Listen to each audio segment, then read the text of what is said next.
Good afternoon. I want to welcome you to the Littleton Area Historical Society Cemetery Walk. This beautiful day of October, clear skies. We got some very good characters going to be acting out the person, some of them very famous in Littleton, by each grave.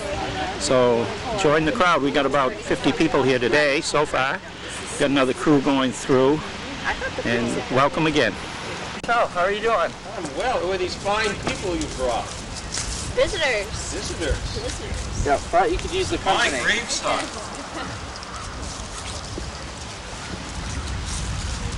Welcome everyone. If you come in close, come right in. This is my stone, so you can come very close. Come on in.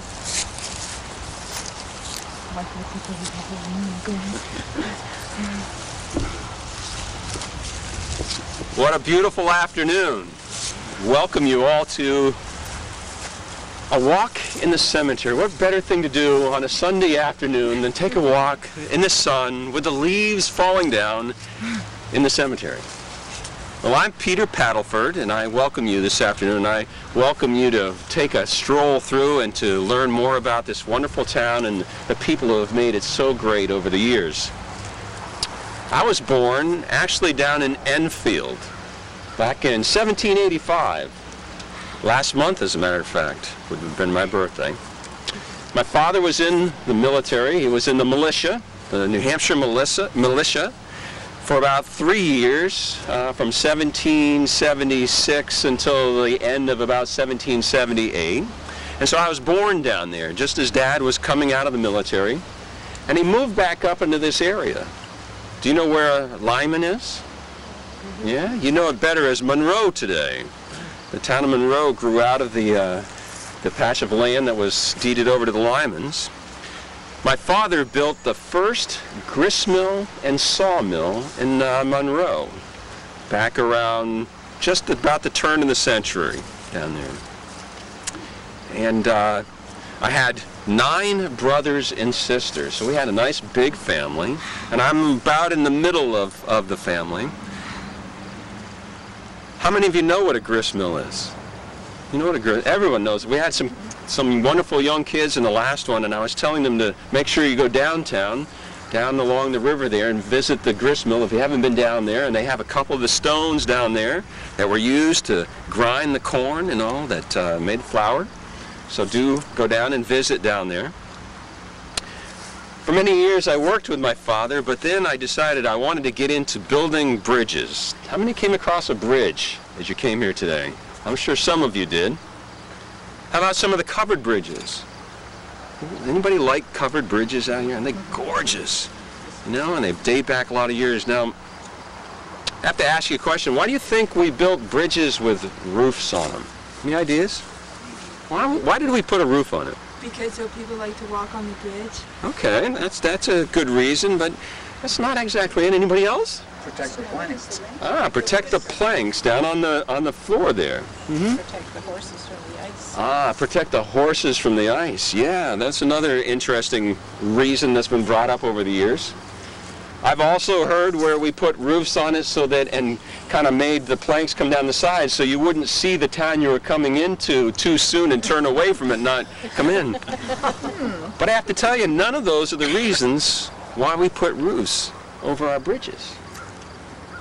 You were close, but we could put the planks back on the floors very easily. What we wanted to protect was the structure of the bridge, because that's what cost a lot of money. That's what took a lot of time to build. That's what they paid me big dollars to put together.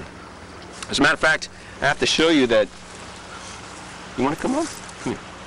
What's your name? Megan. Megan, come here for a minute. I want to have you try something. Okay. Megan, let's pretend this is the 2 banks of a bridge and the water's running under here, and we just put boards across like that, and we had some weight and someone went across. If you put that on there, watch what happens. So it doesn't take much time before it gives, but let's try this. What happens if you do this? Now gently place that in the middle, kind of gently. I tested it, it should work. part of the designs of the bridges that I worked on were to make arches, because an arch puts everything into compression and it pushes it down against the two sides of the riverbanks. And if you look at some of my designs, you'll see that, but I worked for a man named Long, and I built some Long design trusses. Let me show you. Everyone know what a truss is? You ever go in your attic of your house, you see the trusses that hold up? I used to build ones that looked like this. So not only did sometimes we put an arch, but then we'd build these trusses, and the roof would go on the top here, the water was going underneath. So I built these for many, many years. But over time I realized that some of these would sway a bit, especially when you got a lot of weight and the horses were trampling along and the wind was blowing. They weren't quite as steady. So I added to the design and I developed what was called the Paddleford truss. Sometimes we incorporated the arch in it. You can see the arch in here, gave it that strength. But I added some other ties that went long ways across, and that really pulled things together. So not only are they in compression, but they're also in tension, they're pulling. So you get both working together. My bridges were very strong. And I wanted to patent it, but Mr. Long said, nah, they're not different enough from mine to be able to warrant a patent. I didn't think that was right, but who am I to say? I have to say I'm very honored that you and this town built a replica of a covered bridge. That's a footbridge down that goes across the river down there, and you wanted to build that as a Paddleford design. And you modified it a bit, but I was very honored to see that you wanted to do that. So if you want to go across a bridge that looks a little like the truss work I did, you could go across there. But if you really want to see one of my bridges, you can go up to Stark.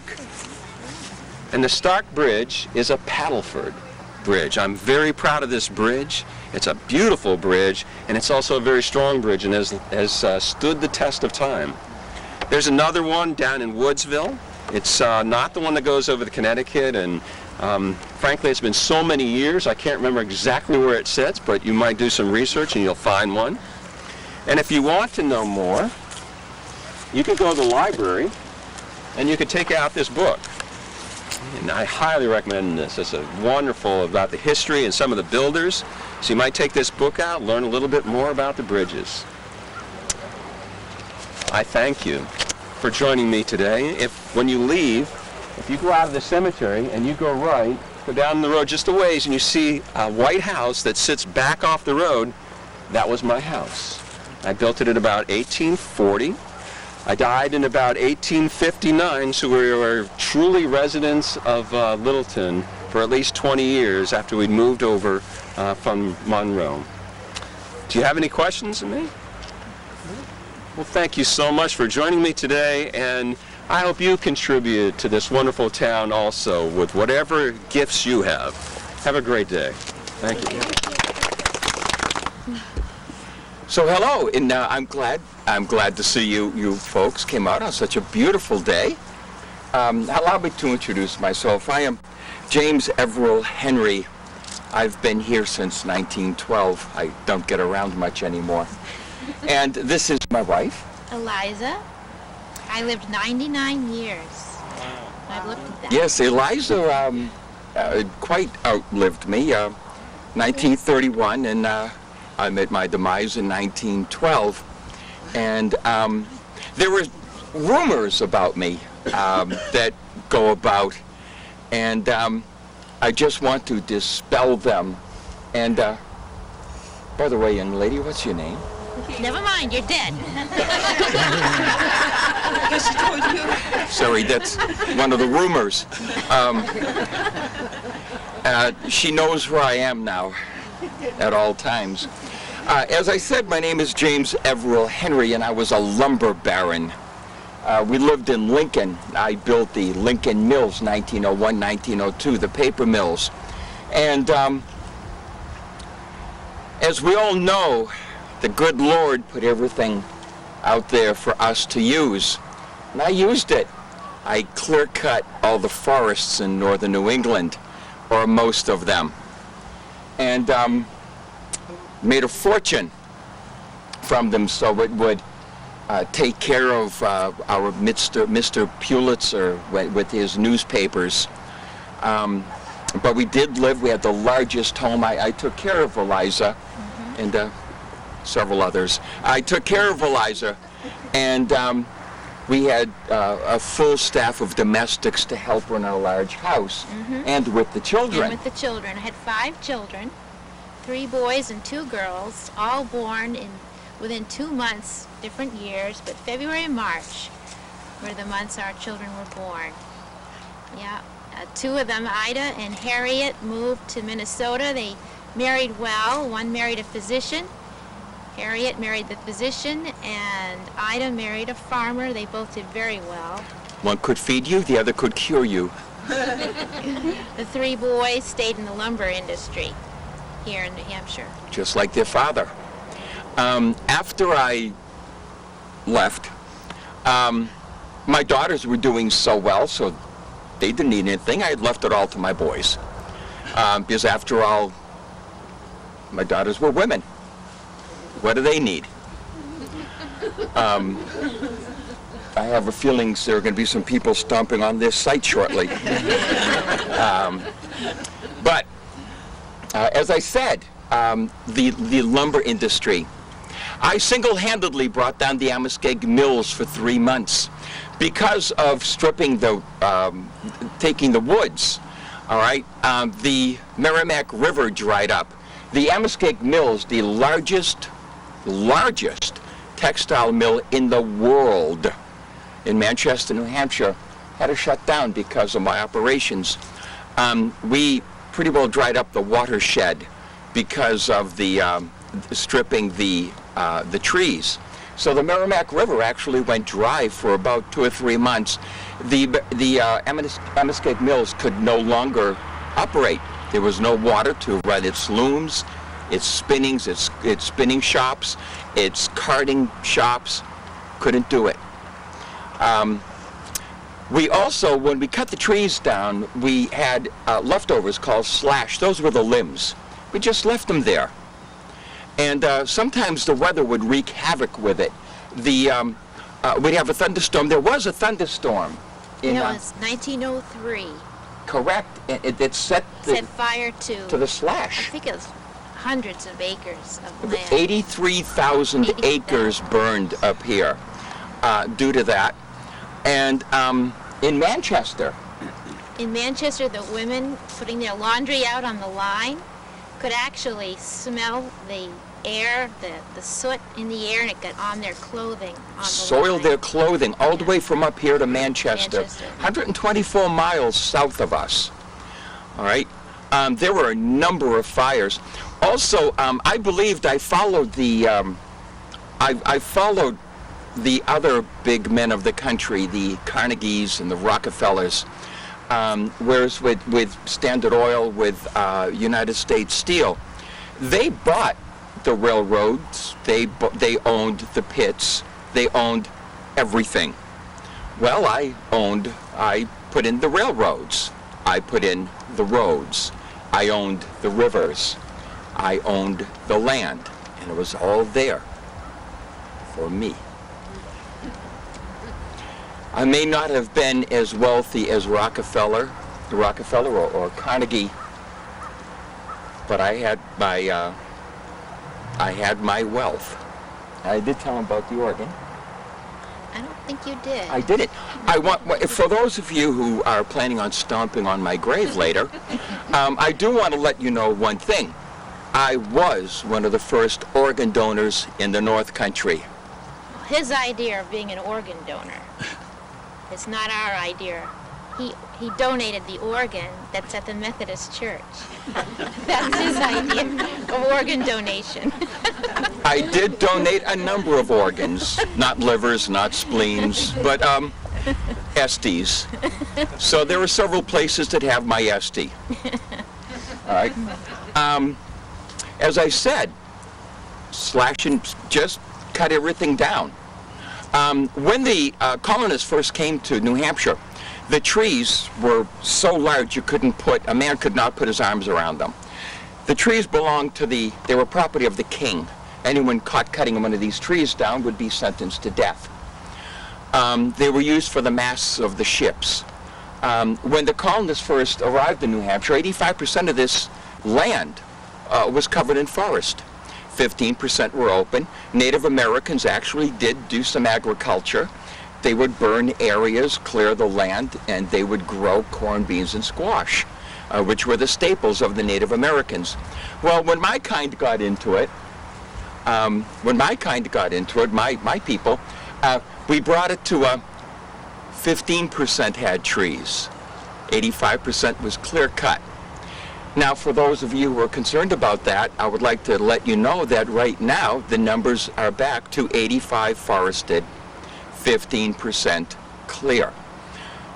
We can thank Mr. Weeks of Lancaster for passing the Weeks Bill, which started the White Mountain National Forest.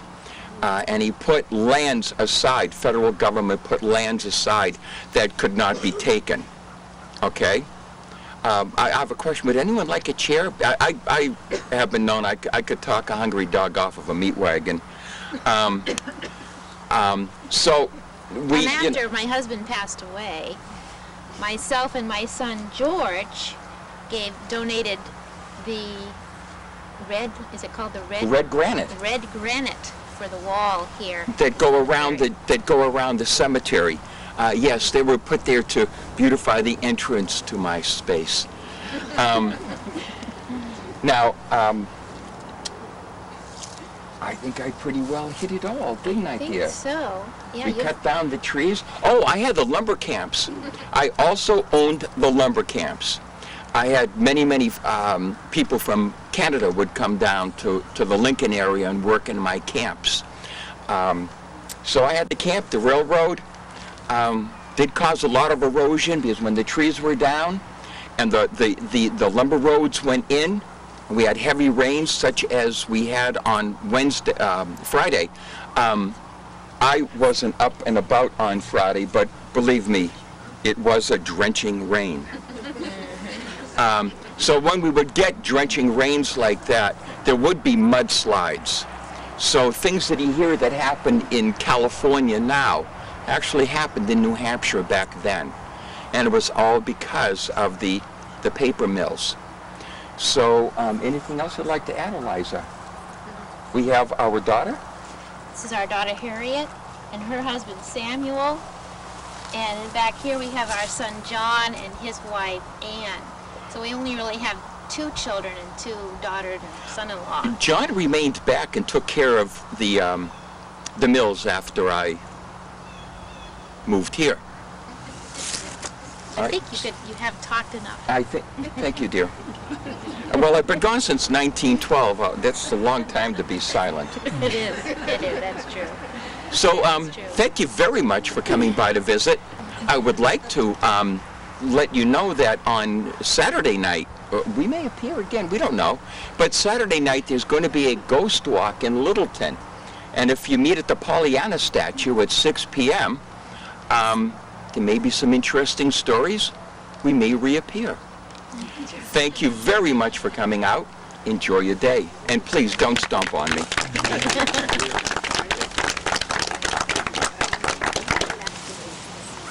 Good afternoon. Allow me to introduce myself. I am Mrs. Benjamin West Kilburn. Here I am. My husband is there, my brother-in-law and sister-in-law are there, and Judge Remick is there. We were related, you know. I'm known as Carolyn. My father was Judge Burnham, and we were members of the Congregational Church right here on Main Street. You can visit the church and see the stained glass window that my husband and brother-in-law donated. It's a Tiffany style, you know, made in Boston, not in New York City. Mrs. Kilburn?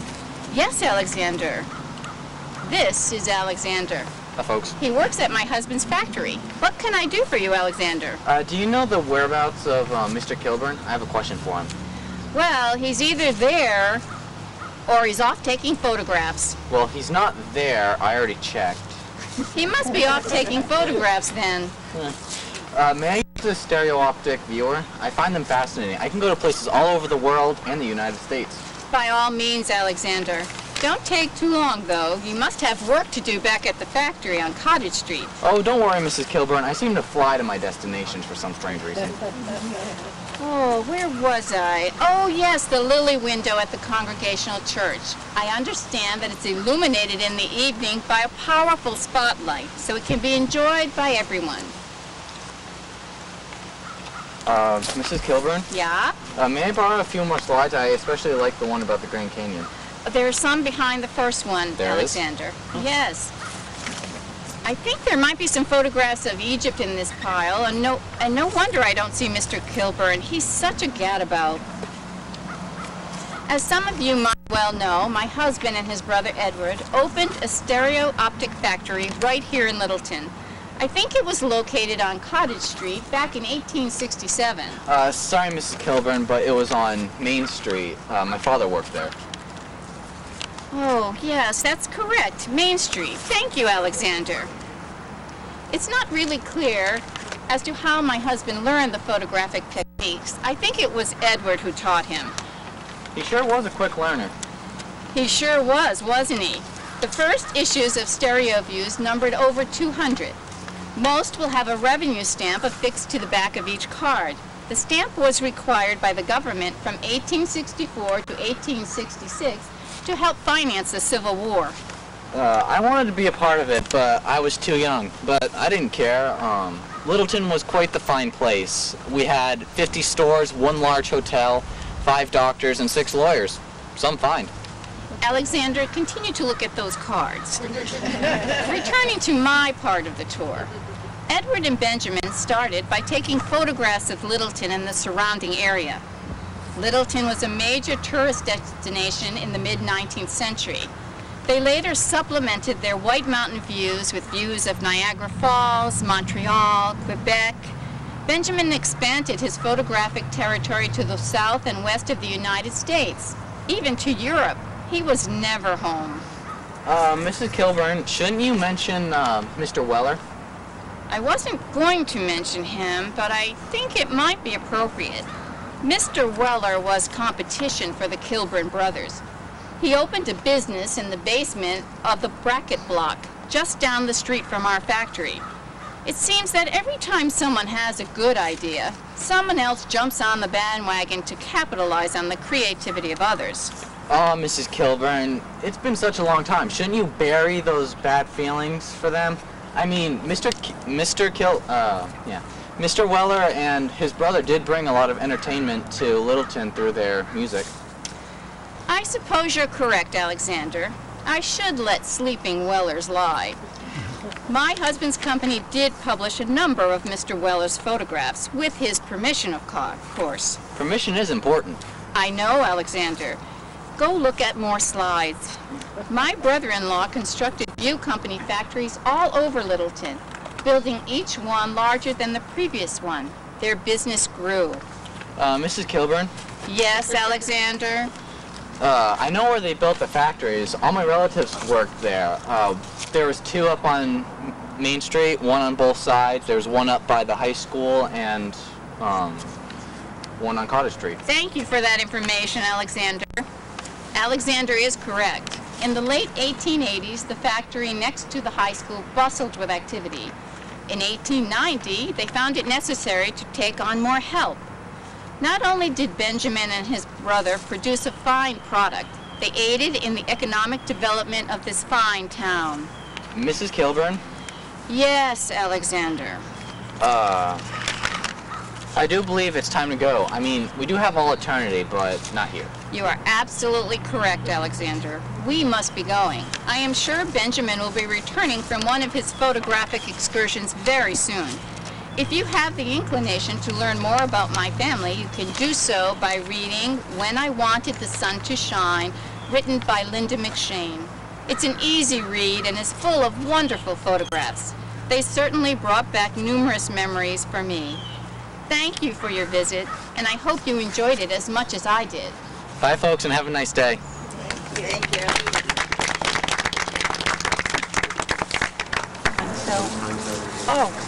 Oh my goodness. I didn't realize we would be having guests, and I haven't made enough tea to share. Oh my gosh. Pat, did you bring an extra tea bag? Mary, Well, don't you think you could introduce us to our guests? Well, of course, of course. This is our father, the judge. That's how he's known in the community. On the bench, of course, he's known as Judge Harry Heald, or Harold Heald. And this is my younger sister, Frances. Yes. Really, I should be able to do this with so much more aplomb. After all, I used to serve at the Bachelorette Club meetings at the Thayer's restaurant. Do you remember when you served cake there one time in 1913, Frances? Yes, it was wonderful. But at age 5, I was hardly looking for a husband. The Bachelorette Club would meet once a month for a social time. But once a girl was engaged to be married, she wasn't a part of the club anymore. But we were lifetime members. All right, ladies, you'll have plenty of time to reminisce at 4 o'clock. That's correct, Father. Boy, Mary and I learned so much from you and Mother on how to be so civic-minded. Yes, Mother and I always felt that we should do for others and give back to the town that had given us so much. My uncle, Jim Remick, or I should say Judge James Remick, opened his office to me so I could study law. And I passed the bar exam due to his generosity. And you opened your own practice in Topeka, Kansas. That's where I was born in the year 1900. And within 3 years, we moved back to Littleton. Mother was very pleased about that. And it gave me a chance to get involved and to begin my civic activities. Why don't you tell everyone here all of the wonderful activities you were involved in? Well, let me see. I persuaded the town to purchase the community house in 1919. Then there was the Chamber of Commerce, the Rotary Club, the Knights of Pythias, the school board, and director of the Littleton Savings Bank. You girls remember my motto? I live to get fun out of living. And I think the most fun is giving back to the community. And you also were one of the first ones to start, well, you were the first one to start the Winter Carnival and the winter sports programs before such things were even considered in other towns. And weren't you also president of the Outing Club? That's right, I almost forgot. Thank you, Mary. Littleton has such beauty to offer. It'd be a shame not to take advantage of the wonders that Mother Nature's creations provides us in North Country. But enough time spent about me. You girls have accomplished so much. Mary, you graduated from Littleton High School in 1917, went to Tufts University, and later the Harvard School of Education. I remember my facts quite well. Absolutely, you're right, Father. I taught school in Whitefield, in West Lebanon, in Fairhaven, Massachusetts, and then I settled in Malden, Massachusetts, where I taught from 1961 to 1965. And don't forget to mention that wonderful award you got, the Golden Key Award in 1965. The Golden Key Award. It was given by Columbia University for the best high school yearbook, but really it was the students who deserved that award. And now you, Frances, you also have had your many accomplishments. You graduated from Littleton in 1926, and then on to Tufts University, magna cum laude, by the way. And then on to Harvard and Harvard's School of Public Health. That's my Frances. And don't forget your years of social work in the Boston area ever since 1931. That's correct. I started my social work at the height of the Depression. That's when a lot of people needed a lot of help. And I especially wanted to dedicate my life to helping children. And let me pipe in. Frances was awarded the Commonwealth of Massachusetts citation for distinguished service for her work in daycare licensing. Oh, Father. And let me pipe in right now.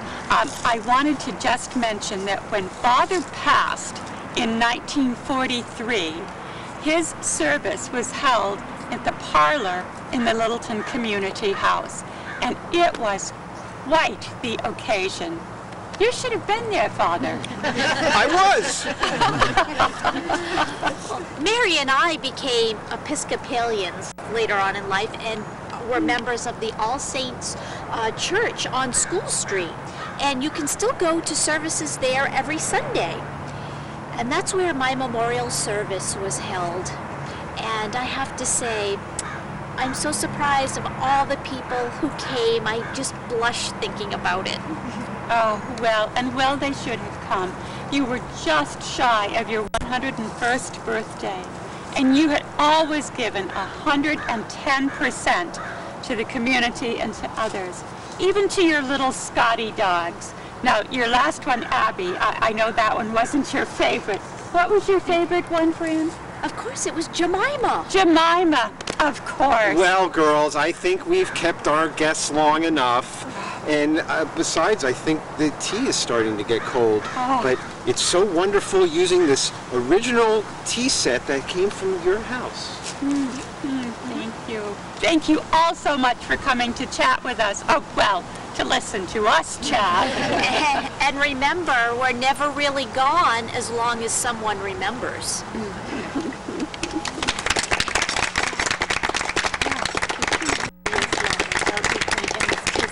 Beautiful. No.